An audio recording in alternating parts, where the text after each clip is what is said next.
Welcome to In the Word, a study of the International Bible School lesson. Join us as we learn from area professors and teachers as they bring you their thoughts and knowledge of the study of the Sunday School lesson for today. Now, here is today's program. Greetings and thanks for joining us in the Word again this week. We're in the Word in 1 Kings. We call it a history book, but the Hebrew people thought of it as a prophetic book because they knew that God revealed His will in history as well as through the prophets. And we're at a special time in chapter 8 when the temple has been completed and Solomon, the builder of the temple, is leading a dedication ceremony. We've had some dedication ceremonies of churches and schools and things like that. I can remember some buildings at Milligan College that were dedicated during our time of teaching there, and it's always kind of a special moment. It is a special occasion, a memorable time. If the whole community shares in it. And it was for Israel. Yeah, and so we have 4 lessons just from this one chapter, which is a little unusual for this lesson series. And today is our 3rd one. And here, during this long dedicatory address and ceremony, Solomon at this point turns to prayer to God. Yes. And so we could think of this as kind of a dedicatory prayer. It's a long prayer, but it's focused and substantive. And it has some really lovely sentiments in it that are worth us thinking about, I think. Solomon didn't always have the best instincts when it came to his relationship with God, but here he's showing some good instincts, I think. This early part of his reign was good. Yeah. Things deteriorated later. Right, but this is good, and this is a high moment. This is a good point. So one of the things we always look at are what do we learn about the nature of God and the understanding that the Israelite people had of God and the nature of God, and we're going to see some of that here as well. So after a verse of introduction, we're going to get part of a lengthy prayer, a dedicatory prayer directed toward God. Our lesson scripture omits a significant section, which we'll talk about a little bit, but the whole thing fits together as a prayer of real substance. Good. Let me read 1 Kings chapter 8, 22 to 30, and then 52, 53 to conclude. Then Solomon stood before the altar of the Lord in front of the whole assembly of Israel, spread out his hands toward heaven, and said, Lord, the God of Israel, there is no God like you in heaven above or on earth below. You who keep your covenant of love with your servants, who continue wholeheartedly in your way. You have kept your promise to your servant David, my father. With your mouth you have promised, and with your hand you have fulfilled it, as it is today. Now, Lord, the God of Israel, keep for your servant David, my father, the promises you made to him when you said, You shall never fail to have a successor to sit before me on the throne of Israel, if only your descendants are careful in all they do to walk before me faithfully as you have done. And now, God of Israel, let your word that you promised your servant David my father come true. But will God really dwell on earth? The heavens, even the highest heaven, cannot contain you. How much less this temple I have built?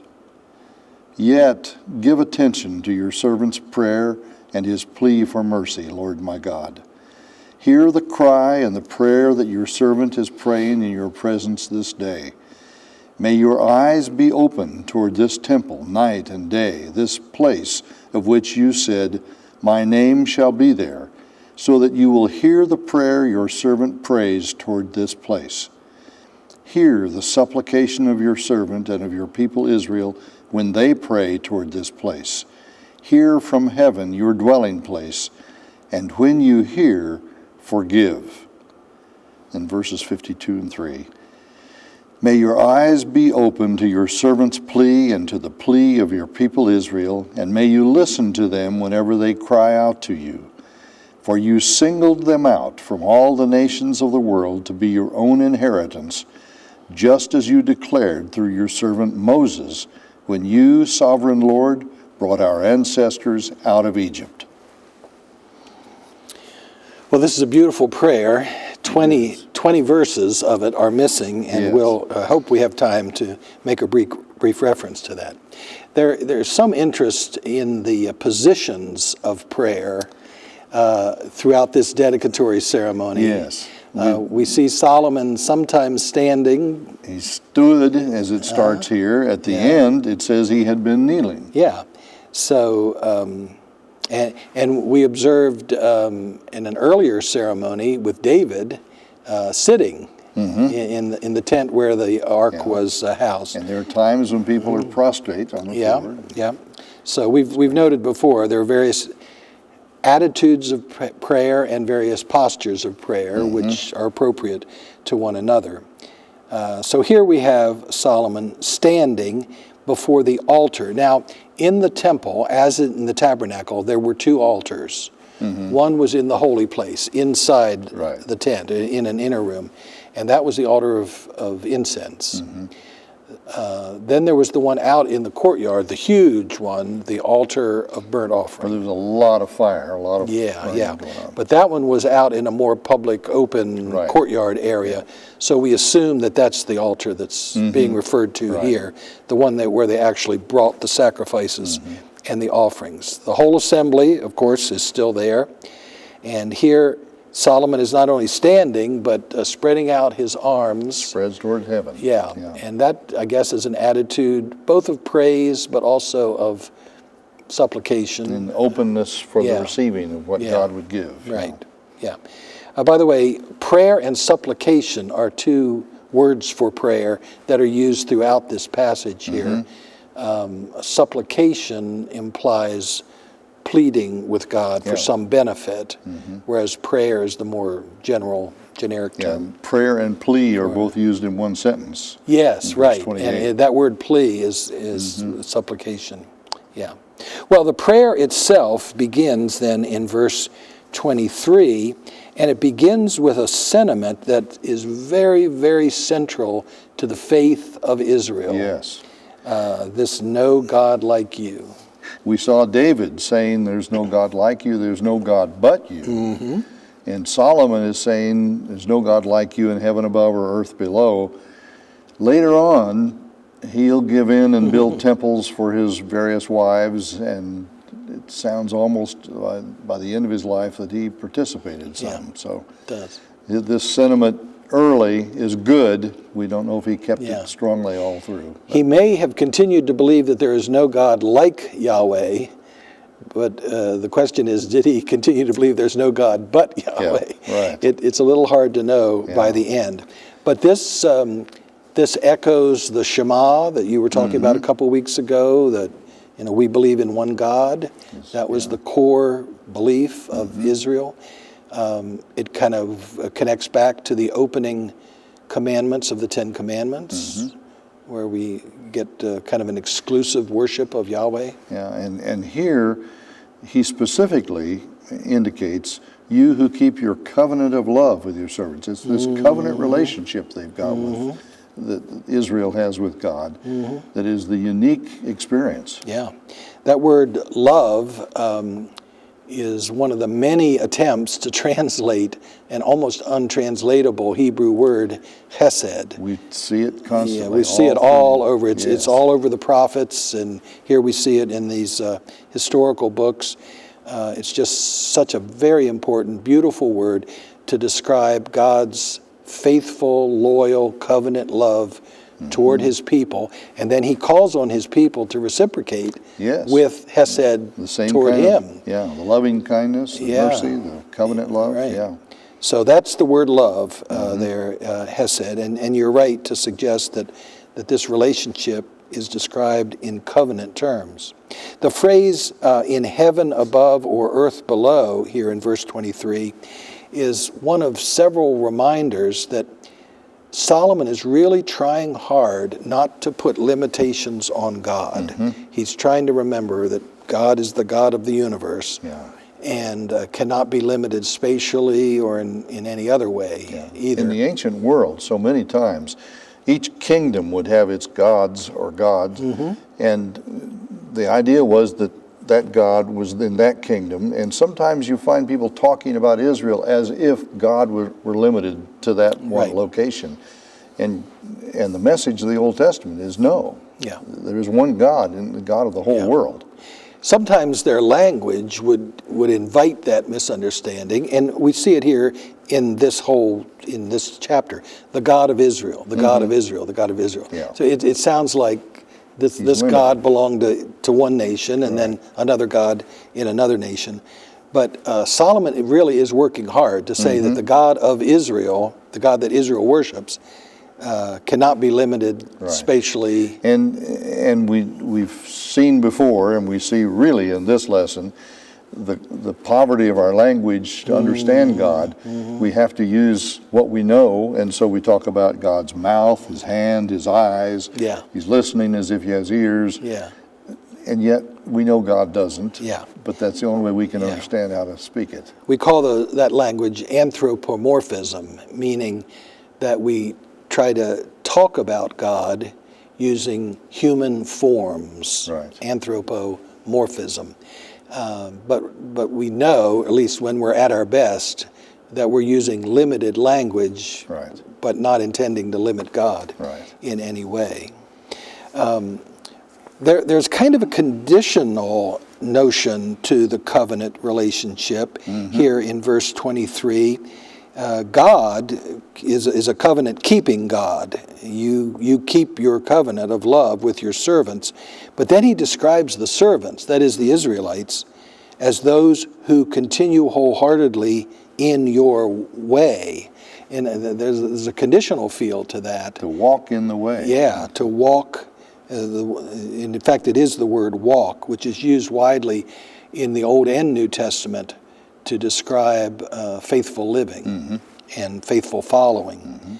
So, We find heartfelt. Find it again in verse 25. He talks about walking. Yeah. Same word. Now, verse 24 looks to the past. You have kept your promise to your servant David. And Solomon is very aware that he is the heir of David, not only on the throne, but in this whole matter of religious sensibilities as well, in the building of the temple. So he looks to God as the one who has kept his promise in the past. But when we transition to verse 25, Now. and now he says, keep Right. for your servant the promises you have made. So now the promise-keeping nature of God is more a present or even a future reality rather than as well as a past reality. Yeah. And it's a promise for a successor to sit on the throne if your descendants are careful to walk. Another conditional Faithfully, statement there. yeah. Another conditional statement. The descendants here are specifically the descendants of David. Right. Yeah. The dynasty that will Right. follow him. And so Solomon himself realizes that obedience to God is the key to royal success in Israel. That's exactly the first advice that David gave him Yeah. way back at the beginning of 1 Kings. If you're going to succeed as a king, you've got to obey God. And the kingdom stayed united through Solomon's rule, and God said through his prophet later in Solomon's life, largely because of David. And then after Solomon, it split. Yeah. And from then on, especially in the southern kingdom, there were ups and downs, big swings of Yes. ups and downs in the history of Judah. And it seems to have all been based on whether the king was guiding the country in godly directions Yeah. or not. And so we have Yeah. some great kings like Josiah and Hezekiah who are godly, Right. and others like Manasseh and others who just yeah. abandoned God completely. Yeah. Yeah, there's that word walk again. But 27 is a question that is deeply significant. It really is. Will God really dwell on earth? The heavens, even the heaven of the heavens. The Hebrew language has no superlative ending like our EST. And the only way they could do that was Lord of Lords, highest Lord. Song of Song of Songs. songs, greatest song. Heaven of heavens. Yeah, heaven of heavens, the highest heaven. Even the heavens cannot contain you. And now the key, how much less this temple I have built. Yeah. There's great humility there. There's also a genuine understanding that God cannot be limited by a building, by a nation, by the planet Earth. Right. There's no limitation there at all. And that's especially significant because at the time that Solomon is living and writing here, or speaking, people did think of their gods as dwelling in temples, right? Mm-hmm. It was a place. Yeah.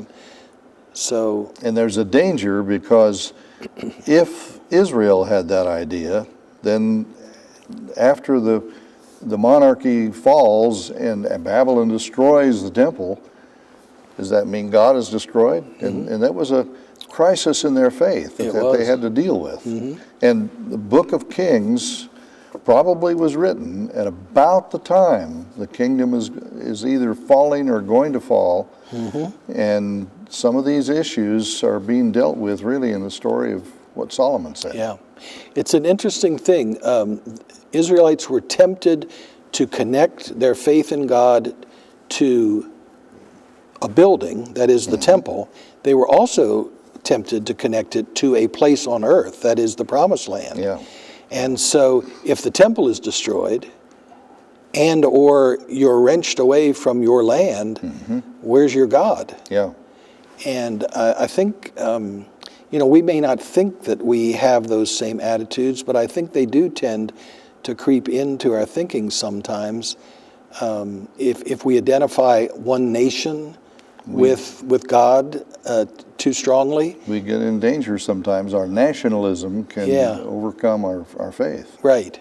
Or can become so interconnected with it that the rise and fall of one nation's fortunes are somehow connected in our mind with the rise and fall of God's ability to work. And so we need to take very seriously Solomon's attitude here and fight against any temptation we have to put limits of any kind on God. And part of what he prays specifically in the verses that are omitted in our lesson target that very issue. Yeah.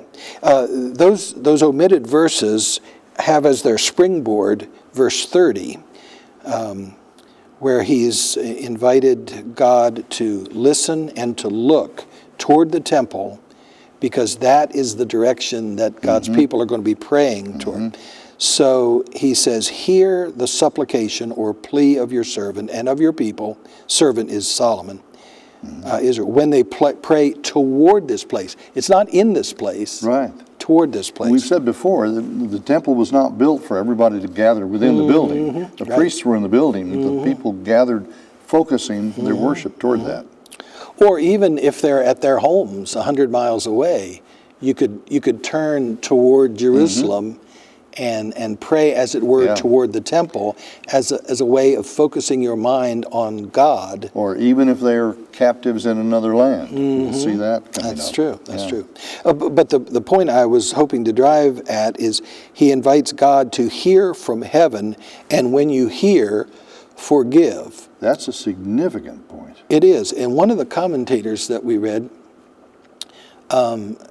pointed out that this is kind of a new development, because in the past religious understanding of Israel, forgiveness was always connected to sacrifices, and rightly so in their religion. But here, forgiveness is connected to prayer and supplication, which seems to be a somewhat new development. Not that sacrifices didn't remain significant, but when you hear, forgive. Now, it's that word forgive and the idea of God hearing the prayers of God's people that were directed toward this temple that becomes the springboard for the omitted 20 verses or so. But they are fascinating verses, aren't they? There are 7 specific things that are mentioned in some detail and length. I'll just summarize. The first begins when someone sins against a neighbor. When there's a problem like this, and you recognize and you pray toward the temple and work things out. Secondly, when the people of Israel, the nation, initially it's the individual, but now it's talking about the nation, when Israel's defeated by an enemy, and they turn to God and pray toward this place, heal and forgive. Yeah. Thirdly, when heaven is shut and there is no rain and everything dries up and it's really a disastrous situation, again, heal and help. The insinuation is that the defeat in battle came about because of some sin by the people. And then same with the drought. Yeah. It comes about because of some sin. Yeah. Now, this was typical of Jewish thought, that any difficulty that they faced, any reverse, must be punishment for some sin.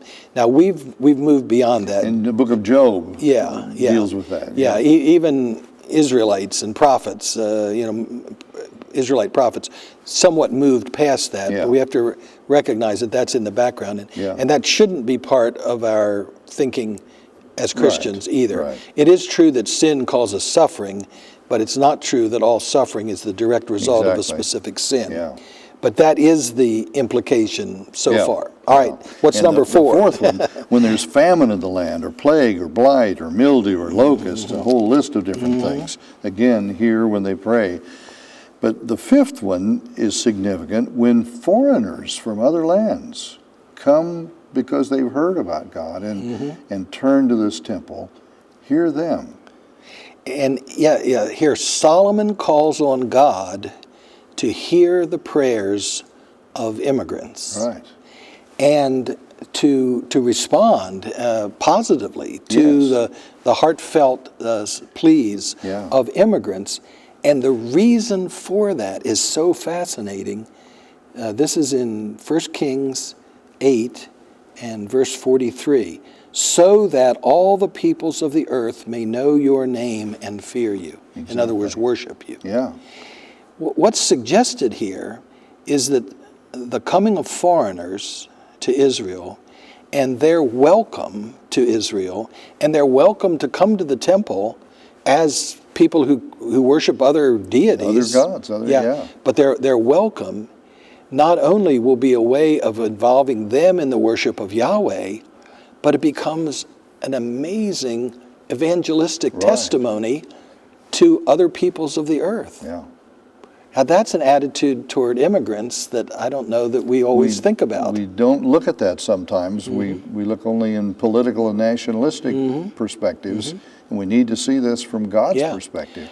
And the people of Israel had been aliens, and they are reminded time and again, there was a time when you were aliens. You were strangers in a strange land. And now other people are coming to your land. Immigration is an incredibly complex issue. We don't want to act like it's easy. Its political ramifications are complex. Its economic ramifications are very complex. But what we're, I think, invited to do here is to think of immigration in spiritual terms. Yes. What are the implications there? And this suggests something that we might want to take a second look at. Well, it goes on in the list of what Solomon says. When people go to battle and there are questions about what's going to happen in war situations, and they pray toward this place. Then the seventh one, if they sin against God, and he goes on to say, for no one doesn't sin, and you give them to an enemy and they're taken captive and carried off to other places. Now this is different. This is not just losing a battle. This is captivity. Right. And pray toward this place. Hear their prayers. Right. And you suggested just a few minutes ago that the books of Kings, which were one book for the Israelites, very likely were written right at the time leading up to the captivity when it was inevitable, or right after it had occurred. And so this seventh, what if we're captive? Well, what are you going to do then, God? Would have been forefront in the minds of the original readers of this book. And once again, it underscores that God is not limited by what happens to this nation politically. He is still God.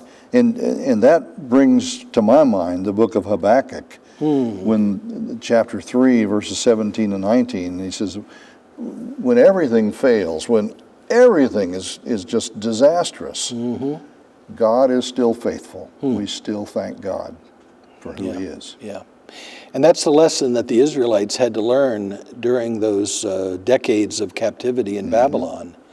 And in some ways, they came out of that captivity spiritually stronger than they had gone into it. Yes. Because there was a lot of polytheism and the worship of other gods. Baal worship had become very common, and some of the kings were polytheistic, and that led to the captivity. But my goodness, when they came back, those who did come back, they came back firmly and fiercely monotheistic. And the first task they set about was rebuilding that temple. But some of the prophets before the fall of Jerusalem, Jeremiah, for instance, really condemned them because of their immorality, their paganism, and their attitude that because they had a temple, they were invincible and nothing could happen to them. Good reminder. And he says, the temple of God, that's not going to save you. Yeah. You've got to have in your hearts a relationship with God. Yeah. That's, when he predicted downfall, they said, no, we've got the temple. That'll never happen. Peace in our time. Never happen. And of course, they got, Jeremiah himself and his contemporaries lived through the horrors of the destruction of that temple, torn stone from stone, burned, just utterly destroyed. That's a great reminder. Yeah. Well, the prayer concludes in verses 52 and 53 by a reminder that God can attend toward the temple as a place that becomes the focal point for their relationship with God. And he reminds the people, as they listen to this prayer in verse 53, that God had singled them out from all the nations of the world. It's the word separated, which kind of reminds you of the concept of holiness, that God had separated them out to be God's own inheritance.